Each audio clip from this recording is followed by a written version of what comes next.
गिने नाथाय रुक्मिणेशाय नमो वेदान्तवेदिने रामाय रामभद्राय रामचन्द्राय वेदसे रघुनाथाय नाथाय सीताय पते नमः मनोजवं मारुततुल्यवेगं जितेन्द्रियं बुद्धिमतां वरिष्ठं वातात्मजं वानरयोत्तमुख्यं श्रीरामदूतं शरणं प्रपद्ये नारायणं नमस्कृत्य नरं चैव नरोत्तमं देवीं सरस्वतीं व्यासं ततो जयमुदीरयेत् व्यासाय भवनाशाय श्रीशाय गुणराशे हृद्याय शुद्धविद्याय मध्वाय जन्मो नमः तपस्वाध्याय शुश्रूषा कृष्णपूजारतं मुनिं विश्वेशमिष्टदं वन्दे परिव्राट् चक्रवर्तिनं श्रीगुरुभ्यो नमः हरिः ಓಂ. ದ್ರೌಪದಿ ಸ್ವಯಂವರ ಪಾಂಡವರು ಬ್ರಾಹ್ಮಣರ ವೇಷದಲ್ಲಿ ಹೋಗಿದ್ದಾರೆ. ಸೊ ಎಲ್ಲ ರಾಜರು ಕಿಕ್ಕಿರಿದು ನೆರೆದಿದ್ದಾರೆ. ಸೊ ಧೃಷ್ಟದ್ಯುಮ್ನ ಈ ಸ್ವಯಂವರ ಅಂದರೆ ಹೀಗೆ ಅಂದರೆ ಮೇಲೆ ಮರದ ತುದಿಯಲ್ಲಿ ಮೀನನ್ನು ಮತ್ಸ್ಯಯಂತ್ರ ಅದನ್ನು ಕಟ್ಟಲಾಗಿದೆ. ಸೊ ಕೆಳಗೆ ನೀರಿನಲ್ಲಿ ಆ ಮತ್ಸ್ಯಯಂತ್ರದ ಪ್ರತಿಬಿಂಬವನ್ನು ನೋಡಿ ಇಟ್ಟಿರುವಂಥ ಶಿವಧನುಸ್ಸು ಮತ್ತು 5 ಬಾಣಗಳಿಂದ ಅದನ್ನು ಹೊಡೆದುರುಳಿಸಬೇಕು. ಯಾರು ಅದರಲ್ಲಿ ಸಫಲರಾಗ್ತಾರೋ ಅವರನ್ನೇ ದ್ರೌಪದಿ ವರಿಸುತ್ತಾಳೆ ಅನ್ನುವಂಥದ್ದು. ಎಲ್ಲರೂ ನಾನು ಮುಂದೆ ಅಂತ ಉತ್ಸಾಹ. ಅಂದರೆ ನಾನು ಹೋಗಿ ಮೊದಲು ಇದನ್ನು ಮಾಡಬೇಕು ಅಂತೇಳಿದರೆ ದ್ರೌಪದಿಯನ್ನು ಪಡೆಯಬೇಕು, ಈ ಮತ್ಸ್ಯಯಂತ್ರನ ತಾನು ಭೇದಿಸಬೇಕು ಅಂತ ಎಲ್ಲರೂ ತಾನು ಮುಂದು ಅಂತ ಇರುವಾಗ ಕೆಲವರು ಬಂದು ನೋಡಿದರು ಶಿವಧನುಸ್ಸು, ಅಲ್ಲಿಂದ ವಾಪಸ್ ಹೋದರು. ಇನ್ನು ಕೆಲವರು ಏನು ಮಾಡಿದರು, ನೋಡುವಂಥ ಹಂದಾಡಿಸ್ಲಿಕ್ಕೆ ನೋಡಿದರು. ಅಯ್ಯೊಬ್ಬ ಇದು ಎತ್ತಲಿಕ್ಕೆ ಆಗೋದಿಲ್ಲ, ಇಷ್ಟು ಕಷ್ಟ ಇದೆ ಅಂತ ಹೇಳಿದರೆ ಮತ್ತು ನಮ್ಮಿಂದ ಆಗ್ತದ ಇದು ಅಂಥೇಳಿ ಅಲ್ಲಿಂದ ವಾಪಸ್ ಹೋದರು. ಶಿಶುಪಾಲ ಪ್ರಯತ್ನ ಮಾಡಿದ, ಎಷ್ಟು ಉದ್ದಿನ ಕಾಳಿನಷ್ಟು ಅಂತರ ಇರುವಾಗ ಅದನ್ನು ಇನ್ನೇನು ಆ ಬಿಲ್ಲಿನ ತುದಿಯನ್ನು ಸೆಟ್ ಅಂದರೆ ಎಳೆದು ಕಟ್ಟುತ್ತೇನೆ ಅಂತ ಹೋಗುವಾಗ ಫಟ್ ಅಂತ ಅವನ ತಲೆಗೆ ಹೊಡೀತು. ಶಿಶುಪಾಲ ಹೋದ ಅಂತೇಳಿದರೆ ಎಣಿಸ್ಕೊಂಡ ಇದು ಅರ್ಜುನನಿಗೆ ಬಹುಶಃ ರುದ್ರದೇವರದು ವರ ಇರಬೇಕು ಅಂತ ಸರಿಯಾಗಿಯೇ ಒಂದು ಸಲ ಎಣಿಸ್ಕೊಂಡು ಹೋದ. ಆಮೇಲಿಂದ ಬಂದ ಶಲ್ಯರಾಜ, ಅವನಿಗೆ ಹೊಡೀತು. ನಂತರ ಬಂದ ಜರಾಸಂಧ ಮಾತ್ರ ಮೊದಲೇ ಅಂದರೆ ದೊಡ್ಡ ರುದ್ರದೇವರ ಭಕ್ತನಾದವನೂ ಕೂಡ ಅಂತೇಳಿದರೆ ಸ್ವಲ್ಪ ಉಪೇಕ್ಷೆ ತಿರಸ್ಕಾರ ತೋರಿಸಿದ. ಅದು ಮುಖ್ಯವಾಗಿ ತಪ್ಪು ಮಾಡಿದ ಜರಾಸಂಧ. ತಿರಸ್ಕಾರ ತೋರಿಸಲಿಕ್ಕೆ ಕೂಡದು, ಯಾವುದೇ ಇರಲಿ. ನಮ್ಮ ದೇವರೇ ಇದ್ದಾರೆ, ಈಶ್ವರ ಧನುಸ್ಸು ಶಿವಧನುಸ್ಸು, ಶಿವನ ಭಕ್ತ ಅಂದರೆ ಭಕ್ತ ತನ್ನ ಒಡೆಯನ ಮೇಲೆ ತಿರಸ್ಕಾರ ಹೇಗೆ ಭಾವನೆ ಬರಲಿಕ್ಕೆ ಸಾಧ್ಯ ಇದೆ ಅಂದರೆ ಒಂದು ಈ ಅಹಂಕಾರಕ್ಕೂ ಒಂದು ಮಿತಿ ಇರಬೇಕು. ಆ ಮಿತಿ ಮೀರಿದರೆ ಅಹಂಕಾರ, ಗರ್ವ, ಅದು ಹೆಮ್ಮೆ ಅಂತೇಳಿದರೆ ಇದೆಲ್ಲ ಅದು ದುರಹಂಕಾರ ಆಗ್ತದೆ. ದುರಹಂಕಾರಕ್ಕೆ ಯಾವತ್ತೂ ಜಯ ಸಿಗುವುದಿಲ್ಲ. ಅವನು ಪೆಟ್ಟು ತಿನ್ನೋದು ಮಾತ್ರ ಅಲ್ಲ, ಅವನು ಕುಸಿದ. ಯಾರು? ಜರಾಸಂಧ. ಸೊ ಇದನ್ನು ಎಲ್ಲ ನೋಡಿ ಎಲ್ಲರೂ ಅಂತೇಳಿದರೆ ಉತ್ಸುಕತೆ ಹೋಗಿ ಏನಂತೇಳಿದರೆ ಝೀರೋಗೆ ಬಂದುಬಿಡ್ತು. ಅಯ್ಯೋ ನಾವು ಬಂದಿದ್ದೇ ತಪ್ಪಾಯಿತಾ, ಯಾಕಾದರೂ ಬಂದ್ವಿ ಅಪ್ಪ ಈ ಸ್ವಯಂವರಕ್ಕೆ. ಸೊ ಇದು ಬಹಳ ಅಂತೇಳಿದರೆ ನಾವು ಎಣಿಸಿದ್ದೇ ಒಂದು, ಇಲ್ಲಿ ಆಗ್ತಾ ಇರೋದೇ ಒಂದು ಅಂತ ಹೇಳಿಬಿಟ್ಟು ಕೆಲವರು ಮೆಲ್ಲ ಹಿಂದಿನ ಬಾಗಿಲಿಂದ ಪಲಾಯನ ಮಾಡಿದರು. ಸೊ ಎಷ್ಟು ಜನ ಬಂದಿದ್ದಾರೋ ಅರ್ಧದಷ್ಟು ಜನ, ಅರ್ಧಕ್ಕಿಂತಲೂ ಜಾಸ್ತಿ ಜನ ಆಲ್ರೆಡಿ ಹೋಗಿ ಆಯಿತು. ಇಷ್ಟಾಗುವಾಗ ದುರ್ಯೋಧನನಿಗೋಸ್ಕರ ಕರ್ಣ ಬಂದ. ಕರ್ಣನಿಗೆ ಅಂತೇಳಿದರೆ ಕರ್ಣ ಸೂತಪುತ್ರ, ನಾನು ವರಿಸೋದಿಲ್ಲ, ನೀನು ವಾಪಸ್ ಹೋಗು ಅಂತ ಕೆಲವೆಲ್ಲ ಮಹಾಭಾರತದ ಪಾಠಗಳುಂಟು. ಅದೆಲ್ಲ ಸರಿಯಾದ ಪಾಠಗಳಲ್ಲ. ಸೊ ಯಾರೂ ಏನು ಕರ್ಣನ ಸುದ್ದಿ ಮಾತಾಡಲೇ ಇಲ್ಲ. ಸೊ ಕರ್ಣ ಬಂದಿದ್ದಾನೆ, ಶಿವಧನುಸ್ಸು ಎತ್ತಿದ್ದಾನೆ, ಅವನು ಯಾರ್ದು ಶಿಷ್ಯ ಅಂತೇಳಿದರೆ ಪರಶುರಾಮ ದೇವರ ಶಿಷ್ಯ ಅವನು. ಆದ್ದರಿಂದ ಶಿವಧನುಸ್ಸನ್ನು ಎತ್ತಿ ಇನ್ನೇನು ಹೆದೆ ಏರಿಸಲಿಕ್ಕೆ ಕೂದಲೆಳೆಯಷ್ಟು ಬಾಕಿ ಅಂತಿರುವಾಗ ಇನ್ನೇನು ಸ್ವಲ್ಪ ಎಳೆದು ಕಟ್ಟುತ್ತೇನೆ ಅಂತ ಆಗಿರುವಾಗ ಏನು ವಿಷಯ ಆಯಿತು ಅಂತ ನೋಡುವ. ವೈಲರೆ 129ನೇ ಶ್ಲೋಕ. ಶ್ರೀ ಗುರುಭ್ಯೋ ನಮಃ. ತಸ್ಮಿಂಶ್ಚತೇನ ವಿಹತೆ ಪ್ರತಿಸನ್ನಿವೃತ್ತೆ ಭೀಮಾರ್ಜುನೋ ದ್ವಿಜಸದಸ್ಯುಪ ಸನ್ನಿವಿಷ್ಟೌ ಉತ್ತಸ್ತತೋ ರವಿಶಶಿ ಪ್ರತಿಮಾನರೂಪೌ ವಿಪ್ರೇಷು ತತ್ರ ಚ ಭಿಯಾ ವಿನಿವಾರಯತ್ಸು. 129ನೇ ಶ್ಲೋಕ. ಆ ಧನುಸ್ಸಿನಿಂದ ತಾಡಿತನಾದ ಆ ಕಳ್ಳನು ಕೂಡ ಹಿಂದಿರುಗುತ್ತಿರಲು ಬ್ರಾಹ್ಮಣರ ಸಭೆಯಲ್ಲಿ ಕುಳಿತಿರತಕ್ಕಂತಹ ಸೂರ್ಯ ಚಂದ್ರನಿಗೆ ಸಮಾನವಾದ ರೂಪ ಕಾಂತಿಯುಳ್ಳ ಭೀಮಾರ್ಜುನರು ಅಲ್ಲಿ ಬ್ರಾಹ್ಮಣರು ಭಯದಿಂದ ತಡೆಯುತ್ತಿದ್ದರೂ ಕೂಡ ಎದ್ದು ನಿಂತರು. ತಸ್ಮಿಂಶ್ಚ ತೇನ ವಿಹತೆ ಪ್ರತಿಸನ್ನಿವೃತ್ತೆ ಭೀಮಾರ್ಜುನೌ ದ್ವಿಜ ಸದಸಿ ಉಪಸನ್ನಿವಿಷ್ಟೌ ಉತ್ತಸ್ತತು ರವಿಶಶಿ ಪ್ರತಿಮಾನರೂಪೌ ವಿಪ್ರೇಷು ತತ್ರ ಚ ಭಿಯಾ ವಿನಿವಾರಯತ್ಸು. ತಸ್ಮಿನ್ ಅವನಲ್ಲಿ ಅಂದರೆ ಅವನಿಗೆ ಏನು ಅಂತೇಳಿದರೆ ಈಗ ಒಂದು ಕೂದಲ ಎಳೆಯಷ್ಟು ಮಾತ್ರ ಅಂತರ ಇದ್ದದ್ದು ಕರ್ಣ, ಇನ್ನೇನು ಹೆದೆ ಏರಿಸಿಯೇ ಬಿಟ್ಟ ಅಂತ ಎಲ್ಲರೂ ನೋಡ್ತಿರ್ಬೇಕಿದ್ರೆ ಚೂರು ಬಾಕಿ ಅದನ್ನು ಚೂರು ಎಳೆದು ಈಗ ಕಟ್ಟುತ್ತೇನೆ ಅಂತ ಎಳೆದು ಕಟ್ಟಲಿಕ್ಕೆ ಹೋಗಿದ್ದಾನೆ ಕರ್ಣ. ತೇನ ವಿಹತೆ ಅವನಿಗೂ ಬಡಿತು. ಪ್ರತಿಸನ್ನಿವೃತ್ತಿ ಅಂದರೆ ಕರ್ಣನಿಗೂ ಬಿತ್ತಪೆಟ್ಟು ಅಂತೇಳಿದರೆ ಕರ್ಣ ಏನು ಸಾಮಾನ್ಯದ ಧನುರ್ಧರ ಅಲ್ಲ, ಪರಶುರಾಮ ಶಿಷ್ಯ, ಒಳ್ಳೆ ಅಭ್ಯಾಸ ಮಾಡಿದ್ದಾನೆ, ಒಳ್ಳೆ ಅವನ ಹತ್ರ ನೈಪುಣ್ಯತೆ ಇದೆ, ಎಲ್ಲರೂ ನೋಡಿದ್ದಾರೆ.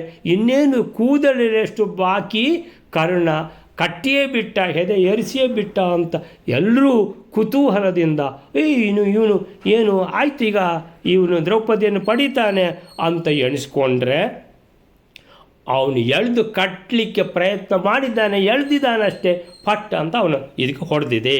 ತೇನ ಆ ಶಿವಧನುಸ್ಸಿನಿಂದ ವಿಹತೆ ಹೊಡೆಯಲ್ಪಟ್ಟಾಗ. ಸೊ ತಸ್ಮಿನ್ ಶ ಕರ್ಣನೂ ಕೂಡ ಆ ಶಿವಧನುಸ್ಸಿನಿಂದ ಸೆಟೆದು ಅದು ಹೊಡೆಯಲು ಪ್ರತಿಸನ್ನಿವೃತ್ತೆ.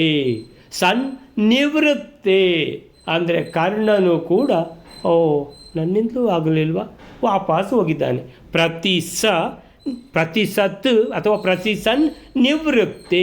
ನಿವೃತ್ತೆ ಅಂದರೆ ಅವನು ಹಿಂತಿರುಗಿ ಹೋಗಲು, ಮರಳಿ ಹೋಗಲು ಕರ್ಣನಿಂದಲೂ ಆಗಲಿಲ್ಲ, ಅವನು ವಾಪಸ್ ಹೋದ. ಈಗ ನೀವು ನೋಡಬೇಕು ಆ ರಾಜಕುಮಾರರುಗಳ ಮುಖ ನೋಡಬೇಕು ಅಂತೇಳಿದರೆ, ರಾಜಕುಮಾರರುಗಳಿಗೆ ಜರಾಸಂಧನಿಗೆ ಆದಾಗೆ ಆಗ್ತಾ ಇದೆ, ಕೈಕಾಲು ನಡುಗುತ್ತಾ ಇದೆ, ಕುಸಿತಾ ಇದ್ದಾರೆ, ಬೇಡ ಹೋಗುವುದೇ ಬೇಡ ಅಂತ ಯಾರಿಗೂ ಹೋಗಲಿಕ್ಕೆ ಏನು ಧೈರ್ಯವೇ ಇಲ್ಲ. ಅಲ್ಲಿ ನೆಕ್ಸ್ಟ್ ಯಾರು ಅಂತೇಳಿದರೆ ಯಾರೂ ಬರುವುದೇ ಕಾಣಿಸೋದಿಲ್ಲ. ಅಷ್ಟಾಗುವಾಗ ಇಷ್ಟೆಲ್ಲ ರಾಜರುಗಳು ಕೂತಿದ್ದಾರೆ, ಒಂದು ಪಕ್ಕದಲ್ಲಿ ಬ್ರಾಹ್ಮಣರು ಕೂತಿದ್ದಾರೆ. ಆ ಬ್ರಾಹ್ಮಣರ ಜೊತೆಗೆ ಕೂತಿದ್ದಾರೆ ಪಾಂಡವರು ಮತ್ತು ಕುಂತಿದೇವಿ. ಭೀಮಾರ್ಜುನವು ಭೀಮಮರ್ತೆ ಅರ್ಜುನರು, ದ್ವಿಜ ಸದಸಿ, ದ್ವಿಜ ಅಂದರೆ ಬ್ರಾಹ್ಮಣರು, ದ್ವಿಜ 2 ಸಲ ಹುಟ್ಟಿದವರು. ಒಂದು ಸಲ ತಾಯಿಯ ಹೊಟ್ಟೆಯಿಂದ ಹುಟ್ಟಿದ್ದು, 2ನೇ ಸಲ ಉಪನಯನ ದಿವಸ ಹುಟ್ಟಿದ್ದು. ಜನ್ಮನ ಜಾಯತೆ ಜಂತು ಕರ್ಮಣ ಜಾಯತೆ ದ್ವಿಜ. ಜನ್ಮನ ಅಂದರೆ ಜನ್ಮದಿಂದ ಬ್ರಾಹ್ಮಣ ಹುಟ್ಟುವುದಿಲ್ಲ, ಜಂತು ಮಾತ್ರ ಹುಟ್ಟುತ್ತದೆ. ಕರ್ಮಣ ಅಂದರೆ ಎಷ್ಟೋ ದಿಕ್ಕಿನಲ್ಲಿ ಉಪನಯನವೇ ಮಾಡೋದಿಲ್ಲ, ಹಾಗಾದರೆ ಅವನು ಎಲ್ಲಿ ದ್ವಿಜ ಆಗೋದು?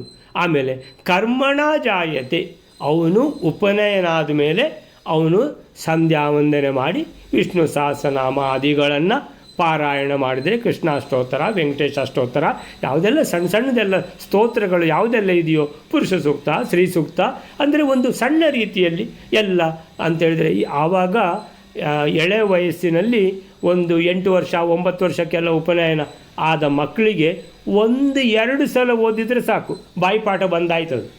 ಅಂದರೆ ನಾವೀಗ 10 ಸಲ ಓದಿದರೂ ಏನು ಹತ್ತುವುದಿಲ್ಲ, ಅವರಿಗೆ 1-2 ಸಲ ಓದಿದಾಗಲೇ ಬಾಯಿಪಾಠ ಬಂದಿರ್ತದೆ.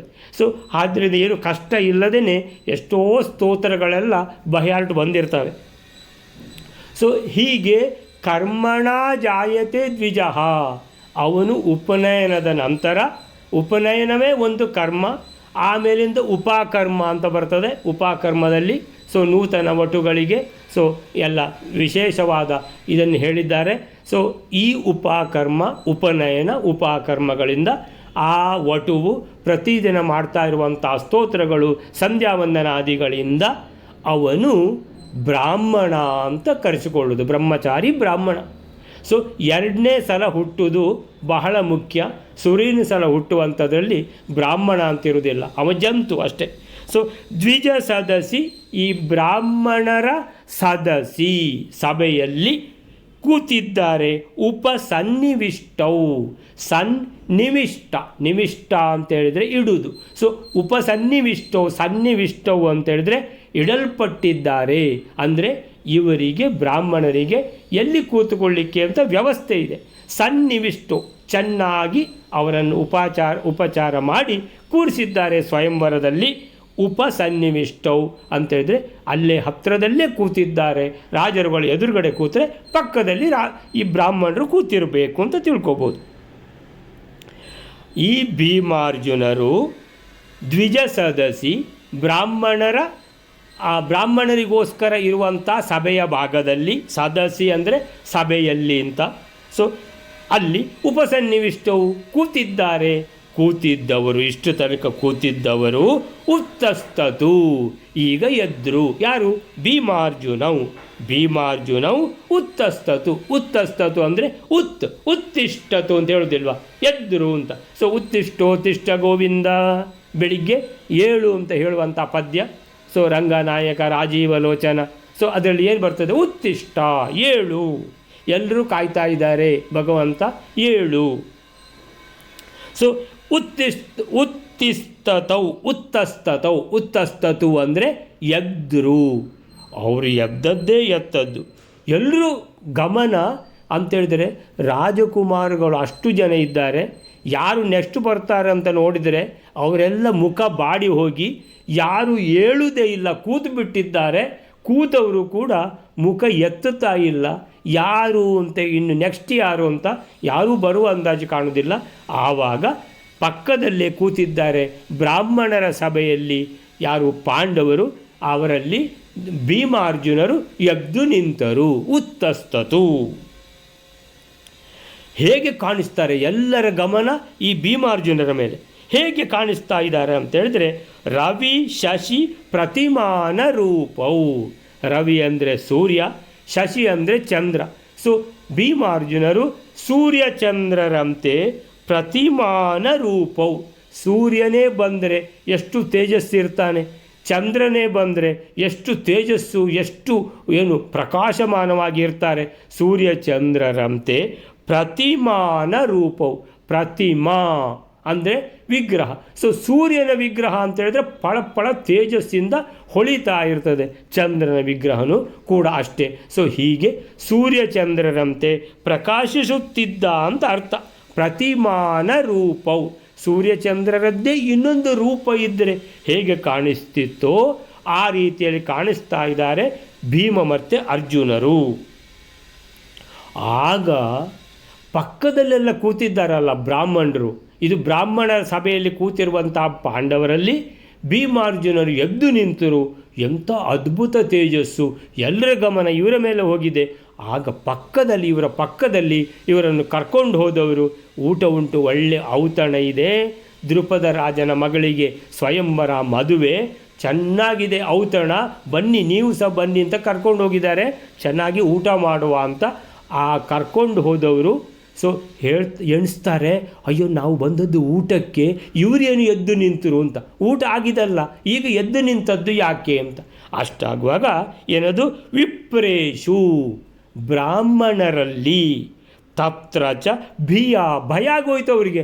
ಅಯ್ಯೋ ಇವ್ರು ಯಾಕೆ ಎದ್ದರು, ನಾವು ಬಂದಿದ್ದು ಊಟಕ್ಕೆ ಅಲ್ವಾ ಬ್ರಾಹ್ಮಣರು, ಇವರು ಎದ್ದು ನಿಂತದ್ದು ಏನು ಅಂತ ಭಯ ಆಗಿಬಿಡ್ತು. ಇವರು ಹೋಗಿ ಏನಾದರೂ ಶಿವಧನುಸ್ಸಿಗೆ ಕೈ ಹಾಕ್ತಾರಾ ಇನ್ನೀಗ ಅಂತೇಳಿದರೆ, ಸ್ವಯಂವರದಲ್ಲಿ ಪಾಲ್ಗೊಳ್ಳಲಿಕ್ಕೆ ಆಗ್ತದ ಇವರಿಗೆ ಶಿವಧನುಸ್ಸು ಎತ್ತಲಿಕ್ಕೆ ಆಗ್ತದ? ಶಿವಧನುಸ್ಸನ್ನು ಇಷ್ಟು ತನಕ ನೋಡಿದ್ದಾರಾ ಇವರು? ಅಂದರೆ ಬಾಣ ಬಿಟ್ಟು ಬಿಲ್ಲು ಬಾಣ ಪ್ರಯೋಗ ಮಾಡಿ ಗೊತ್ತಿದೆಯಾ ಇವರಿಗೆ ಅಂತ ಎಲ್ಲರಿಗೂ ಕಾತರತೆ ಬ್ರಾಹ್ಮಣರಿಗೆ. ವಿಪ್ರೇಶು ತತ್ರ ಚ ಭಿಯ ಅಂದರೆ ಭಯದಿಂದ, ವಿನಿವಾರಯತ್ಸು. ಕೂತ್ಕೊಳ್ರಿ. ವಿನಿ ವಾರಯತ್ಸು, ವಾರಯತು ನೆನಪಿರ್ಬೇಕು ನಿಮಗೆ. ವಾರಯತು ಅಂದರೆ ವಾರಯತು ಅಂದರೆ ತಡೆಯುವುದು. ಅಯ್ಯೋ ಕೂತ್ಕೊಳ್ಳಿ, ಹೋಗಬೇಡಿ, ನಿಲ್ಲಿ ಅಂತೇಳಿದ್ರೆ ನೀವು ನಿಂತದ್ದು ಯಾಕೆ ನಿಂತದ್ದು ಅಂದರೆ ಇವರನ್ನು ತಡಿಬೇಕು. ಇವರನ್ನು ಅಲ್ಲಿ ಹೋಗಿಬಿಟ್ಟು ಜರಾಸಂಧ ಕುಸಿದ ಹಾಗೆ ಅಂಥ ವೀರರಲ್ಲಿ ವೀರ ಜರಾಸಂಧ ಕುಸಿದು ಹೋಗಿದ್ದಾನೆ. ಈ ಬ್ರಾಹ್ಮಣರು ಎದ್ದು ನಿಂತರು. ಅಯ್ಯೋ ಅಂದರೆ ನಮ್ಮವರೇ ಆದರೂ ಇವರ ಮರ್ಯಾದೆ ಹೋಗಬಾರ್ದು. ಇವರಿಗೆ ಬಿಲ್ಲು ವಿದ್ಯೆ ಅಂದರೆ ಏನು ಅಂತ ಗೊತ್ತಿದೆಯಾ, ಏನಿದು ಇದು ಹುಡುಗಾಟ ಇದು ಅಂತ ಹೆದರಿಬಿಟ್ಟು ವಾರಯತ್ಸು ಅಂತೇಳಿದರೆ ತಡೆಯುತ್ತಿರಲು. ಕೂತ್ಕೊಳ್ರಿ, ನೀವು ಯಾಕ್ರಿ ಎದ್ರಿ ಅಂತ ಎಂದು ತಡೆಯುತ್ತಿರುವಂತೆಯೇ ಏನಾಯಿತು ಮುಂದೆ ಅಂತ ಮತ್ತೆ. ಸೊ ಈಗ ಇನ್ನು ಪ್ರಭಂಜನಾಚಾರ್ಯ ಏನಂತಾರೆ ಇದಕ್ಕೆ ಈ ಶ್ಲೋಕಕ್ಕೆ ಕರ್ಣನು ಸಹ ಬಿಲ್ಲಿನ ಪೆಟ್ಟು ತಿಂದು ಹಿಂದಿರುಗಲು ನಿವೃತ್ತನಾದ ಕರ್ಣ ಕೂಡ. ಆಗ ರಾಜರುಗಳಿಗೆ ಒಬ್ಬರಿಗೂ ಮುಖದಲ್ಲಿ ಪಸೆ ಇಲ್ಲದಿರುವಾಗ, ಅದು ಹೇಳಲಿಲ್ಲ, ನಾವೇ ಎಣಿಸ್ಕೊಳ್ಳೋದು, ಬ್ರಾಹ್ಮಣರ ಸಭೆಯಲ್ಲಿ ಕುಳಿತಿದ್ದ ಸೂರ್ಯಚಂದ್ರರಂತೆ ಕಂಗೊಳಿಸುತ್ತಿದ್ದ ಸೂರ್ಯಚಂದ್ರರಂತೆ ಅದ್ಭುತವಾದ ತೇಜಸ್ಸಿಂದ ಕಂಗೊಳಿಸುತ್ತಿದ್ದ ಭೀಮಾರ್ಜುನರು ಮೇಲೆದ್ದರು. ಅವರನ್ನು ಬಾಕಿ ಬ್ರಾಹ್ಮಣರು ಭಯದಿಂದ ತಡೆಯತೊಡಗಿದರು. ನೀವು ಯಾಕ್ರಿ ನಿಂತ್ರಿ, ಕೂತ್ಕೊಳ್ರಿ, ನಿಮ್ಮಿಂದ ಆಗುವ ಕೆಲಸ ಅಲ್ಲ ಇದು, ನಮಗಲ್ಲ, ನಾವು ಬಂದದ್ದು ಯಾತಕ್ಕೆ ಅದು ನೋಡ್ಕೋಬೇಕಲ್ವಾ. ಸೊ ಔತಣ ಅದು ಆಗಿ ಹೋಗಿದೆ, ಮತ್ತು ಎದ್ದು ನಿಂತದ್ದು ಯಾಕೆ. ಸೊ ಶಿವನ ವಿಶೇಷ ವರದಿಂದಾಗಿ ಕರ್ಣನಿಗೂ ಧನುಸ್ಸನ್ನು ಕಟ್ಟುವುದು ಅಸಾಧ್ಯ ಆಗಿದೆ. ಶಿವನ ವರ ಏನಿದೆ, ಅರ್ಜುನನಿಗೆ ಮಾತ್ರ ಇದು ಸಾಧ್ಯ ಅಂತ ದೃಪದ ರಾಜ ಕೇಳಿದ್ದು, ಅದಕ್ಕೆ ತಥಾಸ್ತು ಅಂತ ಹೇಳಿದ್ರು ರುದ್ರದೇವರು. ಅಂದರೆ ಅರ್ಜುನನನ್ನು ಬಿಟ್ಟು ಇನ್ನು ಯಾರಿಗೂ ಸಾಧ್ಯ ಇಲ್ಲ, ಆದ್ದರಿಂದ ಕರ್ಣನಿಗೆ ಆಗಲಿಲ್ಲ. ಸೊ ಅಸಾಧ್ಯವಾದಾಗ ಈಗ ಏನು, ಬ್ರಾಹ್ಮಣ ವೇಷದಲ್ಲಿ ಕಂಗೊಳಿಸುತ್ತಿದ್ದ ಈ ಪಾಂಡವರಲ್ಲಿ ಭೀಮಾರ್ಜುನರು ಸೂರ್ಯಚಂದ್ರರಿಗೆ ಹೋಲಿಸ್ತಾ ಇದ್ದಾರೆ ಮಧ್ವಾಚಾರ್ಯರವರನ್ನು. ಅದ್ಭುತವಾದ ತೇಜಸ್ವಿಗಳು. ಆದರೆ ಏನು, ಸೂರ್ಯಚಂದ್ರರಂತೆ ಚಂದ್ರ ಸೂರ್ಯನಂತೆ ಸ್ವಪ್ರಕಾಶನಲ್ಲ, ಸೂರ್ಯನ ಪ್ರಕಾಶದಿಂದ ಬೆಳಗುವವನು. ಹಾಗೆಯೇ ಅರ್ಜುನ ಸ್ವಪ್ರಕಾಶ ಅಲ್ಲ, ಭೀಮನ ಬಲದಿಂದ ಎಲ್ಲ ಕಡೆಯಲ್ಲ ಹೋದಲ್ಲಿ ಎಲ್ಲ ಜಯಿಸ್ತಾ ಇದ್ದಾನೆ. ಧನಂಜಯ ಅಂತ ಹೆಸರು ಪಡ್ಕೊಂಡ್ಬಿಟ್ಟಿದ್ದಾನೆ ಅರ್ಜುನ. ಆದರೆ ನಿಜವಾಗಿ ಆದರೆ ಯಾರ್ದು ಹಿಂದಿನಿಂದ ಯಾರ ಸಪೋರ್ಟು, ಯಾರ ಬಲದಿಂದ ಅರ್ಜುನ ಗೆಲ್ತಾ ಇರೋದು ಅಂತೇಳಿದ್ರೆ ಭೀಮಸೇನನ ಬಲದಿಂದ. ಸೊ ಹೀಗೆ ಸೂರ್ಯ ಮತ್ತು ಚಂದ್ರರಿಗೆ ಹೋಲಿಸಿದ್ದಾರೆ. ಸೂರ್ಯನದ್ದು ಸ್ವಪ್ರಕಾಶ, ಚಂದ್ರನದ್ದು ಸೂರ್ಯನಿಂದ ಸಿಕ್ಕಿರುವ ಪ್ರಕಾಶ. ಕಡೆಗೆ ನೋಡಿದರೆ ಸೂರ್ಯ ಚಂದ್ರರಿಬ್ಬರಿಗೂ ಕೂಡ ಪ್ರಕಾಶ ಕೊಡ್ತಾ ಇರೋರು ಬೇರೆಯೇ ಇದ್ದಾರೆ. ಯಾರದು? ನಾರಾಯಣನಿಂದ ಸಿಕ್ಕಿರುವಂಥ ಪ್ರಕಾಶ. ಸೂರ್ಯಚಂದ್ರರಿಗೂ ಅವರಿಗೂ ಸ್ವಪ್ರಕಾಶ ಇಲ್ಲ. ಆ ನಾರಾಯಣ ಬಂದಿದ್ದಾರೋ ಅಂತ ಗೊತ್ತಿಲ್ಲ, ನೋಡುವ, ಬಂದಿದ್ದರೆ ಗೊತ್ತಾಗ್ತದೆ. ಈಗ ಹೇಳ್ತಾರೆ. ಸೊ ಹೀಗೆ ಬಾಕಿ ಬ್ರಾಹ್ಮಣರಿಗೆ ಬಹಳ ಏನಂತ ಹೇಳಿದರೆ ಅವಮಾನವಾದೀತು ಅಂತ ಅವರಿಗೆ ಅಂಜಿಕೆಗೆ ಕಾರಣವಾಗಿತ್ತು. ಆಮೇಲಿಂದ ಇನ್ನೇನಾದರೂ ದ್ರೌಪದಿ ಹೇಳಿಬಿಟ್ರೆ, ನೀವು ಯಾಕ್ರೆ ಎದ್ರಿ ನೀವು ಅಂತ ಹೇಳ್ಕೊಂಡು ಬ್ರಾಹ್ಮಣರಿಗೆ ಇದು ಸ್ವಯಂವರ ಅಂತ ದ್ರೌಪದಿ ಕೇಳಿಬಿಟ್ರೆ, ಅಥವಾ ದೃಷ್ಟದ್ಯುಮ್ನ ಕೇಳಿಬಿಟ್ರೆ, ಅಥವಾ ಯಾರೂ ಕೇಳಲಿಲ್ಲ ಅಂತ ಇಟ್ಕೊಳ್ಳಿ, ಇಷ್ಟು ತನಕ ಯಾರೂ ಕೇಳಲಿಲ್ಲ, ಇವರಿಗೂ ಕೇಳೋದಿಲ್ಲ ಅಂತ ಇಟ್ಕೊಂಡ್ರು, ಶಿವಧನುಸ್ಸನ್ನು ಎತ್ತಲಿಕ್ಕೆ ಆಗುತ್ತಾ, ಏನು ಹುಡುಗಾಟ ಅಲ್ವಾ ಅಂತ ಬಹಳ ಹೆದರಿ ಏನಾಯಿತು, ಕರ್ಣನಿಂದ ಆಗಲಿಲ್ಲ, ಜರಾಸಂಧನಿಂದ ಆಗಲಿಲ್ಲ, ಶಿಶುಪಾಲನಿಂದ ಆಗಲಿಲ್ಲ, ಘಟಾನುಘಟಿಗಳಿಂದ ಆಗಲಿಲ್ಲ, ಕ್ಷತ್ರಿಯ ರಾಜಕುಮಾರರೆಲ್ಲ ಏನು ಸ್ಪರ್ಧೆನೇ ಬೇಡ ಅಂತ ಕೂತು ಬಿಟ್ಟಿದ್ದಾರೆ. ಎಷ್ಟೋ ಜನ ಹೋಗಿ ಆಗಿದೆ, ಒಬ್ಬರಿಬ್ಬರು ಇರೋರು ಕೂತು ಬಿಟ್ಟಿದ್ದಾರೆ. ಹೀಗಿರುವಾಗ ಬ್ರಾಹ್ಮಣರು ನೀವು ಯಾಕೆ ಎದ್ರಿ ಅಂತ ಏನು ಎಲ್ರಿಗೂ ಉಳಿದ ಬ್ರಾಹ್ಮಣರಿಗೆ ಭಯನೇ ಭಯ ಆಗೋಯ್ತು. 129 ಮುಗಿತು. ನೆಕ್ಸ್ಟ್ ಶ್ಲೋಕ ಬಯಲಾರೆ.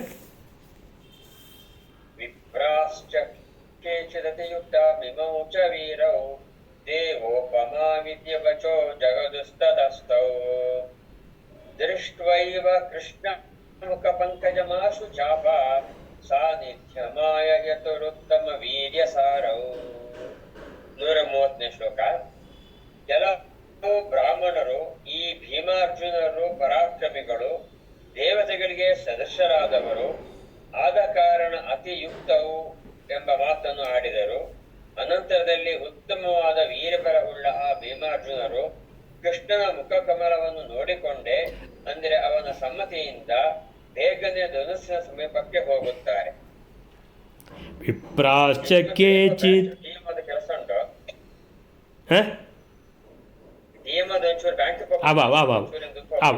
ವಿಪ್ರಾಶ್ಚ ಕೇಚಿದ್ ಅತಿಯುಕ್ತಂ ಇಮೌ ಹಿ ವೀರೌ ದೇವೋಪಮಾವಿತಿ ವಚೋ ಜಗದುಸ್ತತಸ್ಥೌ ದೃಷ್ಟೈವ ಕೃಷ್ಣಮುಖಪಂಕಜಮಾಶು ಚಾಪ ಸಾನ್ನಿಧ್ಯಂ ಆಯಯತು ಉತ್ತಮ ವೀರ್ಯಸಾರೌ. ವಿಪ್ರಾಹ ಚ ಕೇಚಿದ್ ವಿಪ್ರಾಹ, ಕೆಲವು ವಿಪ್ರರಾದರು. ಕೆಲವು ವಿಪ್ರರು ಏನಾಗಿದ್ದಾರೆ, ಇವರನ್ನು ಕರ್ಕೊಂಡು ಬಂದವರು ತಡೀತಾ ಇದ್ದಾರೆ. ಅವರಿಗೆ ಹೆದರಿಕೆನೇ ಹೆದರಿಕೆ, ಅಯ್ಯೋ ಇವರಿಗೇನು ಗೊತ್ತಿಲ್ಲ ಪಾಪ ಎದ್ದು ನಿಂತಿದ್ದಾರೆ ಅಂತ. ಆದರೆ ಕೆಲವು ಕೇಚಿದ್ ವಿಪ್ರಾಹ ಅಂತೇಳಿದರೆ, ಇನ್ನು ಕೆಲವು ಬ್ರಾಹ್ಮಣರು ಅತಿಯುಕ್ತಂ, ನೀವು ಎದ್ದು ನಿಂತ್ರಲ್ಲ ನಮ್ಮ ಮರ್ಯಾದೆ ಉಳಿಸಿ, ಯಾಕಂತೇಳಿದರೆ ನಿಮ್ಮ ಮುಖ ನೋಡಿದರೆ ಅದ್ಭುತ ತೇಜಸ್ಸಿದೆ, ನಿಮ್ಮಿಂದ ಈ ಕೆಲಸ ಆಗ್ತದೆ. ಸೊ ಅತಿಯುಕ್ತಂ ಅಂತೇಳಿದರೆ ಅತಿಶಯೇನ ಯುಕ್ತಂ, ಬಹಳ ಒಳ್ಳೆಯದು. ಎಲ್ಲ ಕ್ಷತ್ರಿಯರು ಏನು ಮುಖದಲ್ಲಿ ಪಸೆ ಇಲ್ಲದೆ ಕೂತಿರೋರು ಕೂತೇ ಇದ್ದಾರೆ, ಎದ್ದು ನಿಲ್ಲಕ್ಕೂ ಧೈರ್ಯ ಇಲ್ಲ. ಯಾರೆಲ್ಲ ಸ್ಪರ್ಧೆಯಲ್ಲಿ ಭಾಗವಹಿಸಿದ್ದಾರೋ ಅವರೆಲ್ಲ ಕುಸಿದು ಹೋಗಿದ್ದಾರೆ, ಹಿಂತಿರುಗಿದ್ದಾರೆ, ಪೆಟ್ಟು ತಿಂದು ಹೋಗಿದ್ದಾರೆ. ಇಂಥ ಸಂದರ್ಭದಲ್ಲಿ ಇಂಥ ಅದ್ಭುತ ತೇಜಸ್ಸುಳ್ಳ 2 ಬ್ರಾಹ್ಮಣ ಯುವಕರು ಎದ್ದು ನಿಂತಿದ್ದಾರೆ ಅಂತ ಹೇಳಿದರೆ, ಇದು ಏನೋ ನಮಗೆ ಬ್ರಾಹ್ಮಣರಿಗೆ ಇವತ್ತೊಂದು ಏನೋ ಒಂದು ದೊಡ್ಡ ಯಶಸ್ಸು ಸಿಗಲಿಕ್ಕಿದೆ ಅಂತ. ಕೇಚಿದ್ ವಿಪ್ರಾಹ ಅತಿಯುಕ್ತಂ, ಬಹಳ ಒಳ್ಳೆಯದು, ನೀವು ಎದ್ದು ನಿಂತ್ರಲ್ಲ ಒಳ್ಳೆಯದು ಅಂತ ಧೈರ್ಯ ತೋರಿಸಿದ್ದೀರಿ. ನೀವೀಗ ಈ ಧೈರ್ಯದಿಂದ ಮುಂದೆ ಹೋಗಬೇಕು. ನೀವು ಇಮೌ ಹಿ ವೀರೌ, ನೀವು ವೀರರು. ಬಾಕಿದ್ದವರೆಲ್ಲ ಹೇಡಿಗಳಾಗಿ ಕೂತಿದ್ದಾರೆ, ನೀವು ವೀರರು, ಇಬ್ಬರು ಎದ್ದು ನಿಂತಿದ್ದೀರಿ, ಬಹಳ ಖುಷಿ ನಮಗೆ ಅಂತ ಚಪ್ಪಾಳೆ ಬಡಿಲಿಕ್ಕೆ ಶುರು ಮಾಡಿದರು. ದೇವ ಉಪಮೌ ಇತಿ, ವೀರೌ ಅಂದರೆ ಇಬ್ಬರಲ್ವಾ, ವೀರೌ ದೇವ ಉಪಮೌ, ನಿಮ್ಮನ್ನು ನೋಡಿದರೆ ಖಂಡಿತ ದೇವತೆಗಳಿಗಿಂತ ನೀವು ಕಡಿಮೆ ಇಲ್ಲ ಅಂತ ಬ್ರಾಹ್ಮಣರು ಇವರ ಮುಖದಲ್ಲಿರುವಂಥ ತೇಜಸ್ಸನ್ನು ನೋಡಿ, ಆ ಅರ್ಜುನರ ಮೈಕಟ್ಟನ್ನು ನೋಡಿ, ಆ ಭೀಮನನ್ನು ನೋಡಿ, ಓ ಏನಪ್ಪ ಅಂತೇಳಿದರೆ ನಿಜವಾಗಿಯೂ ವಾಯುದೇವರು ಅಂತ ಗೊತ್ತಾಗದಿದ್ದರೂ ಅದ್ಭುತ ದೇವಾಂಶ ಸಂಭೂತರಂತ ಅರ್ಥ ಮಾಡ್ಕೊಂಡ್ಬಿಟ್ರು ಬ್ರಾಹ್ಮಣರು. ದೇವೋಪಮೌ, ದೇವತೆಗಳಿಗೆ ತುಲ್ಯರಾಗಿದ್ದೀರಿ. ಉಪಮೌ, ಉಪಮ ಅಂದರೆ ತುಲ್ಯ, ಅಂದರೆ ನೀವು ಖಂಡಿತ ಬ್ರಾಹ್ಮಣರು ಮನುಷ್ಯರಲ್ವೇ ಅಲ್ಲ, ನೀವು ದೇವತೆಗಳು. ದೇವ ಉಪಮೌ ಇತಿ ವಚಃ ಜಗದುಹು, ಇತಿ ವಚಃ ಹೀಗೆ ಮಾತುಗಳನ್ನು ಜಗದುಹು ಹೇಳಿದರು. ಜಗದುಹು ಜಗಾದ, ಜಗದತುಹು ಜಗದುಹು, ಜಗದುಹು ಅಂದರೆ ಹೇಳಿದರು, ಬಹುವಚನ. ಸೊ ವಚೋ ಇತಿ ವಚ ಜಗದುಹು, ಈ ರೀತಿ ಮಾತುಗಳನ್ನು ಹೇಳಿದರು. ಖಂಡಿತ ನೀವು ಗೆಲ್ತೀರಿ. ನಿಮ್ಮ ಮುಖ ನೋಡಿದರೆ, ನಿಮ್ಮ ವರ್ಚಸ್ಸು ನೋಡಿದರೆ ನೀವು ಅದ್ಭುತ ವೀರರು, ನೀವು ಮನುಷ್ಯರಲ್ಲ, ನೀವು ಬ್ರಾಹ್ಮಣರಲ್ಲ, ನೀವು ದೇವತೆಗಳು, ನೀವು ಖಂಡಿತ ಇವತ್ತು ಗೆಲ್ಲುವವರು ಅಂತ ನಿಮ್ಮನ್ನು ನೋಡಿದ್ರೇ ಗೊತ್ತಾಗ್ತದೆ. ತತಃ ತೌ ದೃಷ್ಟ್ವೈವ, ಅವರು ಎದ್ದರು. ಕೆಲವರು ಅಯ್ಯೋ ಕೂತ್ಕೊಳ್ಳಿ ಅಂತ ಹೇಳಿದರೆ, ಇನ್ನು ಕೆಲವರು ಹೇಳಿದರು ಯಾಕೆ ಕೂತ್ಕೊಳ್ಳಿ ಕೇಳ್ತೀರಿ, ಮಹಾವೀರರು ಇವರು ಖಂಡಿತ ಜಯಿಸಿಕೊಂಡು ಬರ್ತಾರೆ ನೋಡಿ. ಈಗ ಇವ್ರ ಮುಖ ನೋಡಿದರೆ ಇವರು ದೇವತೆಗಳಂತ ಗೊತ್ತಾಗೋದಿಲ್ಲ ನಿಮಗೆ ಅಂತ ಇವರನ್ನೇನು ಮಾಡಿದರು, ಹುರಿದುಂಬಿಸುತ್ತಿರುವಾಗ ಅವರಾದರೂ ತತಃ ತೌ, ಭೀಮಾರ್ಜುನರು ಈ ಬ್ರಾಹ್ಮಣರ ಕಡೆಗೆ ಜಾಸ್ತಿ ಗಮನ ಕೊಡದೆ ಅವರ ಗಮನ ಎಲ್ಲಿತ್ತು ಅಂತೇಳಿದರೆ ಕೃಷ್ಣನ ಮೇಲಿತ್ತು. ದೃಷ್ಟ್ವಾ ಏವ ಕೃಷ್ಣ ಮುಖ ಪಂಕಜಂ, ಕೃಷ್ಣ ಮುಖ ಪಂಕಜ, ಪಂಕಜ ಅಂತೇಳಿದರೆ ಪಂಕ ಅಂದರೆ ಕೆಸರು, ಜ ಅಂದರೆ ಹುಟ್ಟಿದ್ದು, ಅಂದರೆ ನೀರು ಅಂತ ಇಟ್ಕೊಳ್ಳಿ, ನೀರಿನಲ್ಲಿ ಹುಟ್ಟಿದ್ದು. ಅಥವಾ ಯಾವುದು ಕಮಲ ಎಲ್ಲೆಲ್ಲ ಅರಳಿರ್ತದ ಆ ಕೊಳವನ್ನು ನೋಡಿದರೆ ನಿಮಗೆ ಗೊತ್ತಾಗ್ತದೆ ಫುಲ್ ಕೆಸರೇ ಇರೋದು ಅದರಲ್ಲಿ ಅಂತ. ಸೊ ಕೆಸರಿನಲ್ಲಿ ಹುಟ್ಟಿದ ಕಮಲ. ಸೊ ಆ ಕಮಲ ಎಲ್ಲಿರ್ತದೆ? ವಿಷ್ಣುವಿನ ಪಾದದಲ್ಲಿ ಇರ್ತದೆ. ಇಲ್ಲಿ ಕೃಷ್ಣನ ಮುಖವನ್ನೇ ಕಮಲಕ್ಕೆ ಹೋಲಿಸಿದ್ದಾರೆ. ಸೊ ಕೃಷ್ಣ ಮುಖ ಪಂಕಜ, ಕೃಷ್ಣನ ಮುಖ ಕಮಲ ಎಲ್ಲಿದೆ ಅಂತ ಹುಡುಕ್ತಾ ಇದ್ದಾರೆ ಭೀಮಾರ್ಜುನರು. ನೋಡಿದರು, ಅಲ್ಲಿ ಕಾಣ್ತಾ ಇದೆಯಲ್ಲ ಎಷ್ಟು ಪ್ರಕಾಶಮಾನವಾಗಿರುವಂತಹ ಅವರೇ ಕೃಷ್ಣ ಬಂದಿದ್ದಾರೆ ಭಗವಂತ ಅನ್ನುವಂಥದ್ದು ಕಾಣಿಸ್ಲಿಕ್ಕೆ ಸಿಕ್ಕಿದರು. ಕೃಷ್ಣ ಭಗವಂತ, ಯಾಕಂದರೆ ಆ ತೇಜಸ್ಸನ್ನು ನೋಡಿಯೇ ಗೊತ್ತಾಯಿತು ಅದೇ ಕೃಷ್ಣ ಅಂತ. ಸೊ ದೃಷ್ಟ್ವಾ ಏವ, ಕೃಷ್ಣನನ್ನು ನೋಡಿದರು, ಕೃಷ್ಣನ ಮುಖ ಕಮಲವನ್ನು ನೋಡಿ ಅಲ್ಲಿಂದಲೇ ಏನು ಮಾಡಿದರು? ಅಲ್ಲಿಂದ ದೃಷ್ಟಿಯಿಂದಲೇ ನಮಸ್ಕಾರ ಮಾಡಿದರು, ಭಕ್ತಿಯಿಂದ, ಜರಾಸಂಧನಾಗಿ ಅಲ್ಲ. ಸೊ ನಮ್ಮ ಆರಾಧ್ಯ ದೈವತೆ ಯಾರು? ಭಗವಂತ ಶ್ರೀಕೃಷ್ಣ. ಸೊ ಕೃಷ್ಣನ ಆ ದರ್ಶನ ಆಯಿತು ಅವರಿಗೆ ಆ ಸ್ವಯಂವರದಲ್ಲಿ. ಕೃಷ್ಣನ ಅಂತೇಳಿದರೆ ನೋಡಿಯೇ ಸಂತೋಷಪಟ್ಟರು, ಆ ಭಕ್ತಿ ಭಾವದಿಂದ ತಲೆ ಬಗ್ಗಿಸಿದರು ಕೃಷ್ಣನಿಗೆ. ದೃಷ್ಟ್ವಾ ಏವ ಕೃಷ್ಣ ಮುಖ ಪಂಕಜಂ ಆಶು ಅಂತೇಳಿದರೆ ಕೃಷ್ಣನನ್ನು ನೋಡಿ ಕೃಷ್ಣ ಇವರನ್ನು ನೋಡಿರಬೇಕು ಭಗವಂತ. ಸೊ ಭಗವಂತ ಹೋಗಿ ಅಂತ ಹೇಳಿರಬೇಕು ಹೀಗೆ ಕೈಯಲ್ಲಿ. ಸೊ ಅಷ್ಟು ಹೇಳಿದ್ದೇ ತಡ ಅಂತೇಳಿದರೆ ಭಗವಂತನ ಅನುಮತಿ ಅಥವಾ ಸಮ್ಮತಿ ಸಿಕ್ಕಿತು ಅಂತ ಹೇಳಿದ ಕೂಡಲೇ ಕೃಷ್ಣ ಮುಖ ಪಂಕಜಂ ಆಶು ದೃಷ್ಟ್ವಾ ಏವ, ನೋಡಿದ ಕೂಡಲೇ ಹೊಸ ಹುರುಪು ಬಂದಿದೆ ಭೀಮಾರ್ಜುನರಿಗೆ. ಚಾಪ ಸಾನ್ನಿಧ್ಯಂ ಆಯಯತು, ಈಶ್ವರ ಧನುಸ್ಸಿನ ಬಳಿಗೆ ಬಂದಿದ್ದಾರೆ ಕೃಷ್ಣ ಮತ್ತು ಅರ್ಜುನ ಮತ್ತು ಭೀಮಾರ್ಜುನರು. ಚಾಪ ಸಾನ್ನಿಧ್ಯಂ, ಸೊ ಇಬ್ಬರೂ ಬಂದಿದ್ದಾರೆ. ಚಾಪ ಅಂತೇಳಿದರೆ ಬಿಲ್ಲು. ಯಾವ ಬಿಲ್ಲು ಅಂತೇಳಿದರೆ ಈಶ್ವರ ಚಾಪ, ಶಿವಚಾಪ, ಶಿವಧನುಸ್ಸು. ಈ ಶಿವಧನುಸ್ಸಿನ ಸಾನ್ನಿಧ್ಯಂ, ಹತ್ತಿರ. ಸಾನ್ನಿಧ್ಯಂ, ದೇವರ ಸಾನ್ನಿಧ್ಯ ಅಂತ ಹೇಳ್ತೇವೆ. ದೇವರ ಸಾನ್ನಿಧ್ಯ ಅಂತ ಹೇಳಿದ್ರೆ ದೇವರ ಹತ್ತಿರ, ಗರ್ಭಗುಡಿ. ಸೊ ಸಾನ್ನಿಧ್ಯ, ಅಲ್ಲಿ ಸಾನ್ನಿಧ್ಯ ಇದೆ, ದೇವರ ಸಾನ್ನಿಧ್ಯ ಇದೆ ಅಂತ, ಅದ್ಭುತವಾದ ಸಾನ್ನಿಧ್ಯ ಅಂತ ಹೇಳಿದ್ರೆ ಅದು ಗರ್ಭಗುಡಿಯ ಒಳಗಿರುವಂಥ ದೇವರ ಆ ವರ್ಚಸ್ಸು. ಆ ದೇವರಿಂದ ಏನು ಪ್ರಾರ್ಥನೆ ಮಾಡಿದಾಗ ಎಲ್ಲ ಭಕ್ತರ ಪ್ರಾರ್ಥನೆಯನ್ನು ಈಡೇರಿಸುವಂಥ ಆ ಶಕ್ತಿ, ಅದಕ್ಕೆ ಸಾನ್ನಿಧ್ಯ ಅಂತಾರೆ. ಸೊ ಇಲ್ಲಿ ಈ ಈಶ್ವರ ಧನುಸ್ಸು ಅಂತ ಹೇಳಿದ್ರೆ ಶಿವನ ಸಾನ್ನಿಧ್ಯ ಇರ್ತದಲ್ಲಿ ಅಂತೇಳಿದರೆ ಈಶ್ವರ ರುದ್ರದೇವರ ಸಾನ್ನಿಧ್ಯ ಇರುವಂಥ ಆ ಈಶ್ವರ ಧನುಸ್ಸಿನ ಪಕ್ಕಕ್ಕೆ ಆಯಯತುಹು ಬಂದಿದ್ದಾರೆ. ಯಯತುಹು ಅಂತೇಳಿದರೆ ಹೋದರು, ಇಬ್ಬರು. ಯಯತು ಅಂದರೆ ದ್ವಿವಚನ, ಹೋದರು ಅಂತ. ಆಯಯತು ಅಂತೇಳಿದ್ರೆ ಈ ಭೀಮಾರ್ಜುನರು ಇಬ್ಬರು ಬಂದರು ಶಿವಧನುಸ್ಸಿನ ಬಳಿಗೆ. ಉತ್ತಮ ವೀರ್ಯ ಸಾರೌ, ಉತ್ತಮ, ಈ ಭೀಮಾರ್ಜುನರ ಬಗ್ಗೆ ಹೇಳ್ತಾರೆ. ಉತ್ತಮ ವೀರ್ಯ ಸಾರೌ, ಅತೀ ಉತ್ತಮವಾದ ವೀರ್ಯ ಅಂತೇಳಿದರೆ ಸಾಮರ್ಥ್ಯ, ಬಿಲ್ಲುವಿದ್ಯೆ, ನೈಪುಣ್ಯ, ಕುಶಲತೆ ಇರುವಂತಹ ಅರ್ಜುನನ ಒಟ್ಟಿಗೆ ಅಂತೇಳಿದರೆ ಬಲ ಅಂತೇಳಿದರೆ ಅರ್ಜುನನಿಗೆ ಬಲ ಯಾರು? ಭೀಮಸೇನ. ಸೊ ಅರ್ಜುನನಿಗೆ ಒಂದು ಬಲ ಅಂತ ಹೇಳುವಂಥ ಭೀಮಸೇನನು ಒಟ್ಟಿಗೆ ಬಂದಿದ್ದಾರೆ. ಭೀಮಸೇನನ ಕರ್ಕೊಂಡೇ ಅರ್ಜುನ ಬಂದಿದ್ದಾನೆ ಅಂತ ಇಟ್ಕೊಳ್ಳುವ. ಸೊ ಉತ್ತಮ ವೀರ್ಯ ಸಾರ. ಸಾರ ಅಂತೇಳಿದರೆ ಎಲ್ಲ ಜನರ ಸಾಮರ್ಥ್ಯದ ಸಾರವನ್ನು ಹೊಂದಿರುವಂಥ ಭೀಮಾರ್ಜುನರು ಅಲ್ಲಿಗೆ ಬಂದರು. ಆ ಈಶ್ವರ ಧನುಸ್ಸಿನ ಪಕ್ಕಕ್ಕೆ ಬಂದಿದ್ದಾರೆ. ಇನ್ನೇನು ಈಶ್ವರ ಧನುಸ್ಸನ್ನು ಇನ್ನೇನು ಎತ್ತಬೇಕು ಅಂತ ಇದ್ದಾರೆ.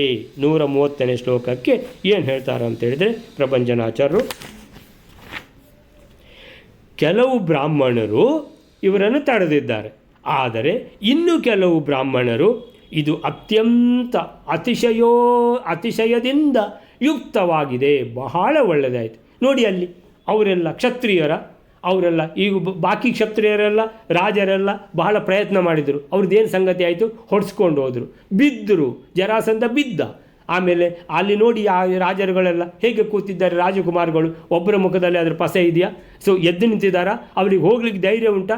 ಧೈರ್ಯ ಇಲ್ಲದ ಸ್ಥಿತಿಯಲ್ಲಿ ಕೂತಿರುವಾಗ ಇಂಥ ಅದ್ಭುತವಾದ ತೇಜಸ್ಸಿರುವಂತಹ ಇವರು ಎದ್ದು ನಿಂತದ್ದು ಅತ್ಯಂತ ಯುಕ್ತವಾಗಿದೆ. ಅತಿಯುಕ್ತೌ ವಿಪ್ರಾಶ್ಚ ಕೇಚಿತ್, ಕೆಲವು ಬ್ರಾಹ್ಮಣರು ಹೇಳಿದರು ಅತಿಯುಕ್ತಂ ಇಮೌ ಚ ವೀರೌ, ಇವರು ಎದ್ದು ನಿಂತದ್ದು ಮಹಾವೀರರು, ಮಹಾಧೈರ್ಯಶಾಲಿಗಳು, ಇವರು ಎದ್ದು ನಿಂತದ್ದು ಅತ್ಯಂತ ಯುಕ್ತವಾಗಿದೆ. ಮುಖ ನೋಡಿದರೆ ಇವರದು, ಇವರಿಬ್ಬರು ದೇವತೆಗಳಂತಹ ಮಹಾವೀರರು. ದೇವತೆಗಳಂತ ಅಂದರೆ ದೇವ ಉಪಮೌ ಯಾಕೆ ಇಬ್ಬರಿದ್ದಾರೆ, ಆದ್ದರಿಂದ ಇವರು ಯಾವ ದೇವತೆಗಳಿಗೂ ಕಡಿಮೆ ಇಲ್ಲ. ಅಂಥ ಅದ್ಭುತವಾದ ತೇಜಸ್ಸು ಇವರ ಮುಖದಲ್ಲಿ ಇದ್ದದ್ದು ನೋಡಿದರೆ ಖಂಡಿತ ಇವರೇ ಇವತ್ತು ಮಹಾವೀರರಿವರು, ವೀರೌ. ಆಗ ಮಹಾ ಸಾಮರ್ಥ್ಯಶಾಲಿಗಳಾದ ಭೀಮಾರ್ಜುನರು, ಸೊ ಸಾಮರ್ಥ್ಯಶಾಲಿಗಳು ಅಂತ ಹೇಳುವಂಥದ್ದು ವರ್ಡ್ ವೀರವು, ಅವರು ಏನು ಮಾಡಿದರು ಅಂತ ಹೇಳಿದರೆ, ಭೀಮಾರ್ಜುನರು ಕೃಷ್ಣನ ಮುಖ ಕಮಲ ಎಲ್ಲಿದೆ ಅಂತ ಹುಡುಕಿದಾಗ ಗೊತ್ತಾಯಿತು, ಇದೇ ಕೃಷ್ಣ ಭಗವಂತ, ಅಷ್ಟು ಪ್ರಕಾಶ ಒಂದೇ ಕಡೆಯಿಂದ ಬರ್ತಾ ಇದೆ ಅಂತ ಹೇಳಿದರೆ ಅದೇ ಭಗವಂತ ಅಂತ. ಸೊ ಭಗವಂತನನ್ನು ಏನು ನೋಡಿದರು, ಭಗವಂತನು ಇವರನ್ನು ನೋಡಿದ ಅಂತ ಇದರ ಅರ್ಥ. ನೀವು ಹೋಗಿ ನಿಮಗೆ ಜಯವಾಗ್ತದೆ ಅಂತ ಕಣ್ಣಿನಲ್ಲೇ ಹೇಳಿ ಆಯಿತು ಕೃಷ್ಣ ಭಗವಂತ. ಇವರು ಸೀದಾ ಈಶ್ವರ ಧನುಸ್ಸಿನ ಪಕ್ಕಕ್ಕೆ ಹೋಗಿದ್ದಾರೆ. ಕೃಷ್ಣನ ಮುಖ ಕಮಲವನ್ನು ನೋಡಿ ಬಿಲ್ಲಿನ ಬಳಿಗೆ ನಡೆದರು. ಬಿಲ್ಲು ಅಂದರೆ ಚಾಪ ಅಂದರೆ ಶಿವಧನುಸ್ಸು, ಶಿವಧನುಸ್ಸಿನ ಬಳಿಗೆ ಹೋದರು. ಸಾನ್ನಿಧ್ಯ ಅಂದರೆ ಬಳಿಗೆ, ನಡೆದರು, ಹೋದರಂದರೆ ಬಂದರು ಅಂತ. ಯಯತು ಅಂದರೆ ಹೋದರು, ಆಯಯತು ಅಂದರೆ ಬಂದರು ಅಂತ. ಕೆಲವು ಬ್ರಾಹ್ಮಣರು ಅಂಜಿಕೆಯಿಂದ ಹೆದರಿಕೆ ಆಗಿಬಿಟ್ಟಿದೆ, ಅಯ್ಯೋ ನಾವು ಊಟಕ್ಕೆ ಬಂದದ್ದು, ಇವ್ರು ಯಾಕಪ್ಪ ಎದ್ದು ನಿಂತರು ಅಂತ ಅಂಜಿಕೆಯಿಂದ ಅವರನ್ನು ತಡೆದರೆ, ಮತ್ತೆ ಕೆಲವು ಬ್ರಾಹ್ಮಣರು ಅವರ ಲಕ್ಷಣಗಳನ್ನು ಗುರುತಿಸಿ ಅವರು ಯಶಸ್ವಿಯಾಗುವುದು ಖಚಿತ ಅಂತ ಪ್ರೋತ್ಸಾಹಿಸಿದರು, ಚಪ್ಪಾಳೆ ಹೊಡೆದರು. ಹಾಗೆ ಹೇಳಿದವರು ಏನು, ಅವರು ಯಾಕೆ ಹಾಗೆ ಹೇಳಿದರು? ಪರಶುರಾಮ, ಅಗಸ್ತ್ಯ ಮೊದಲಾದ ಶ್ರೇಷ್ಠ ಬ್ರಾಹ್ಮಣರ ನಿದರ್ಶನವನ್ನು ನೀಡಿ ಅವರೆಲ್ಲ ಕ್ಷತ್ರಿಯರಿಗೂ ಆಗದ ಕಾರ್ಯಗಳನ್ನು ಮಾಡಿದ ಮಹಾನುಭಾವರು. ಹಾಗೆಯೇ ಇವರು ಯಾಕೆ ಮಾಡಬಾರ್ದು ಇಂಥ ಮಹಾನ್ ಕೆಲಸ? ಸೊ ಇವರೇ ಇವತ್ತು ಗೆಲ್ತಾರೆ ನೋಡಿ ಅಂತ ಏನಾಗಿದೆ, ಕ್ಷತ್ರಿಯರಿಗೂ ಆಗದ ಕಾರ್ಯಗಳನ್ನು ಮಹಾನುಭಾವರು ಯಾರು?